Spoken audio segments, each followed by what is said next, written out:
Ayo fi abotoro monadale Karintum borana warjita gale Cara minjeru oromumma male Ayo fi abotoro monadale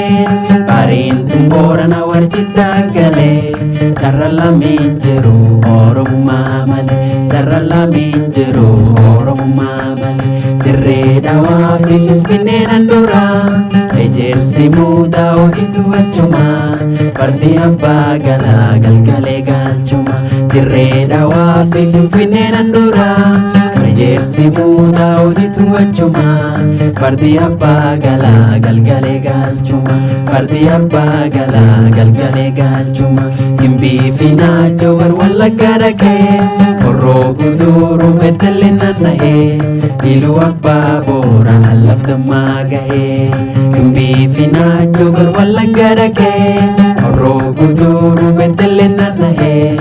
Ilu abba bora halaf damma gahe Ilu abba bora halaf damma gahe Jimma abba jifar shanangi bengama Karrayu fandale shawa ilme nama Lamiti harargete jalalti mama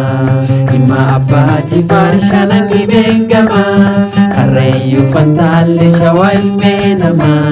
Lamiti harargete jalalti mama Lamiti harargete jalalti mama Madu wala buti madi oromuma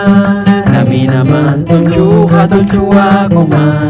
Oromon hindelu hindagaten numa Madu wala budi madi oromuma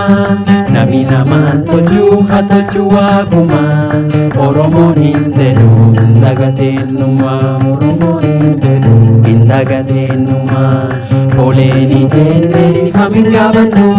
Kerro fi karre namin waddanu Orrukadin jennu sobaan bitamnu Poleni jenneni famin gabannu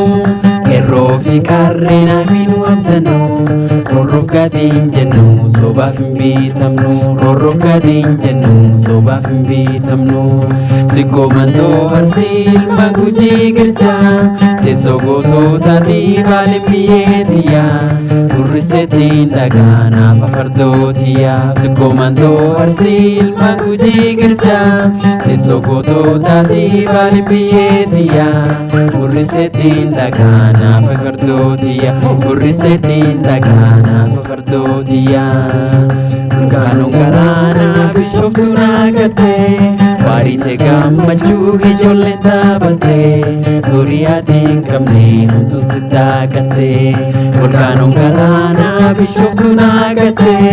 Warite gammachu ijoolleen taphate Duriyaatiin qabne hamtuun siddaqatte Duriyaatiin qabne hamtuun siddaqatte Yuubi qarsaa qaallu hamisee fi walloo Sinnarii dhaanaa jenna Oromoo balloo Dhugate nam dosu dhugumisa fayyo Yuubi qarsaa qaallu hamisee fi walloo Sinnarii hidhaana jenna Oromoo balloo Dhugate nam dosu dhugumisa fayyo Dhugate nam dosu dhugumisa fayyo Dhugate nam dosu dhugumisa fayyo Dhugate nam dosu dhugumisa fayyo Dhugate nam dosu dhugumisa fayyo Dhugate nam dosu dhugumisa fayyo